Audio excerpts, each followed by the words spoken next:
வணக்கம் வணக்கம் வணக்கம். நான் உங்கள் கோவா தாத்தா.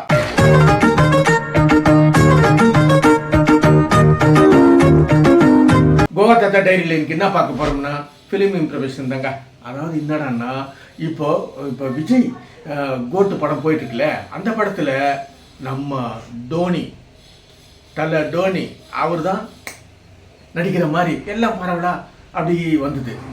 வந்தோடனே சரி இப்போதைக்கு கன்ஃபார்ம் என்னன்னா அவர் நடிக்கலை அப்படிங்கிற மாதிரி இப்போ கன்ஃபார்மாக தெரிஞ்சு போச்சு. இது ஏன் எனக்கு அவர் நடிக்கலை அப்படின்னு ஒரு வேளை என்ன பண்ணா, இது எப்படி சொல்ல போனால் கடைசியில் இது ஒரு வேளை இப்படி இருக்குமோ. அதாவது டோனி வந்து ப்ரொடக்ஷன் கம்பெனி ஆரம்பித்தார். அப்போது முதல்ல போயிட்டு நம்ம விஜய் சார்கிட்ட தான் போயிட்டு அவர் டேட் கேட்டதுக்கு அவர் என்ன சொன்னார் தெரில. சரி அப்போ நடிக்கல மாதிரி அவர் சொல்லி அனுப்பிச்சிட்டு அது என்ன ஆகி போச்சுன்னா அவர் போயிட்டு, ஆனால் அவங்க அந்த இந்த ப்ரொடக்ஷன் கம்பெனி ஆரம்பிக்கணுன்ற மாதிரி அவங்க இருந்தனால அவங்க என்ன பண்ண ஒரு சின்ன பட்ஜெட்டில் ஒரு படம் பண்ணிடலாம் அப்படின்ட்டு அவர் சின்ன பட்ஜெட்டில் பண்ணார். அதுவும் கையை கடிச்சிக்கினார். சரி அதோட அப்படி ஒரு மனுஷன் எதையாவது பண்ணி முன்னுக்கு வரலாம் நின்று போச்சு.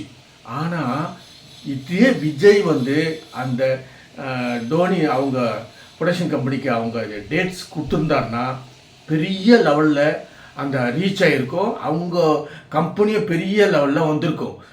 ஒரு 100 பேருக்கு வேலை கிடச்சிருக்கும். அது இல்லாமையே அப்படியே போய் இப்போ அந்த கம்பெனி அப்படியே சைலண்ட்டாக இருக்குது. அதுதான் இது ஒன்று. ரெண்டாவது இப்போ நயன்தாரா இப்போ ஒரு படம் நடிக்கிறாங்க. அதாவது நடிக்கிறதுக்கு பேச்சுவார்த்தை போயிடுனே இப்போது அந்த படத்துக்கு அந்த அம்மா 11 கோடி கேட்டிருக்காங்க. இதில் என்ன ஒரு மெயின் பாயிண்ட்னா, இந்த அம்மா கேட்குறது 11 கோடி கேட்குறது என்ன பெரிய விஷயமா அப்படின்றீங்களா? அது இல்லை. அதை விட இன்னொரு மெயின் என்ன விஷயம் என்னன்னா, சின்ன அதாவது குறும்படம் எடுத்த டைரக்டருங்க அவங்க தான் இப்போ இந்த படத்துக்கு புக் ஆகிருக்காரு ஒருத்தர். இப்போ இதுக்கு முன்னாடியும் ஒரு 2 படம் பேச்சுவார்த்தை அப்படி தான் போயிருக்கு.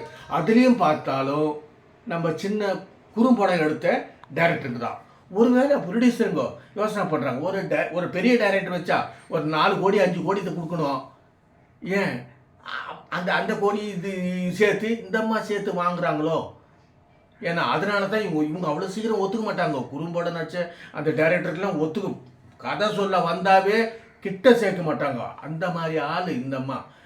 ஆனால் இப்போ ஒத்துக்கிறதுக்கு காரணம் இதுதான். சின்ன டைரக்டருங்களை பண்ணாதான் அவர் 11 கோடி கொடுக்கறதுக்கு ப்ரொடியூசர் ஒத்துக்கிறான். ப்ரொடியூசர் வந்து ஏன் ஒத்துக்கிறாங்கன்னா, இப்போது பெரிய டைரக்டர்னால் அவங்களுக்கு ஒரு 4-5 கோடி, இந்த அம்மாவுக்கு ஒரு 11 கோடி, மொத்தம் 20 கோடியில் பட்ஜெட் ஆகிடும். அதனால் இப்போ இந்த அம்மாவுக்கு 11 கோடி கொடுத்துட்டா ஒரு 2 கோடியில் 13 கோடியில் படம் எடுத்துடலாம். என்ன பழப்புது நம்ம வாழ்க்கை எதை நோக்கி பயமா போய்கிட்டு இருக்குன்னே தெரியலையே அப்படின்னு கோசம் இவங்களுக்கு என்ன ஒரு 50 லட்சம் கொடுத்தா போதும். யாருக்கு இந்த குறும்படம் எடுக்கிற டைரக்டருக்கு அவங்க தான் ரெடியாக இருக்காங்கல்ல. 50 ஆமாம் ஒரு 5 லட்சம் 50 5 எது கொடுத்தாலும் அவங்க வாங்குறதுக்கு ரெடியாக இருக்காங்கல்ல இருக்காங்கல்ல. அதனால இந்த மாதிரி கணக்கு போடுறாங்களா தெரியல. அந்த அம்மாவுக்கு இப்போ வந்து படம் வந்து இப்போ 2-3 படம் அந்த மாதிரி இருக்குது. அந்த ப்ராசஸ்ல இருக்குது. அது எப்படி வரும்ன்றத நம்ம மீண்டும் சந்திப்போம். சரி இன்னைக்கு இவ்வளோ தாங்க. நாளைக்கு இன்னொரு விஷயத்தோட மீண்டும் சந்திப்போம். அது வரைக்கும் உங்களிருந்து விடைபெறுவது உங்கள் கோபா தாத்தா. அது இது மட்டும் இல்லைங்க, இந்த சப்ஸ்கிரைப் பட்டனும் பெல் பட்டனும் நிறைய பேர் ப்ரெஸ் பண்ணாமல் பார்க்குறீங்க. இந்த தாத்தா கோசம் நீங்கள் அதை தட்டி விடுங்க. அவ்வளோதாங்க. வெல்கம்.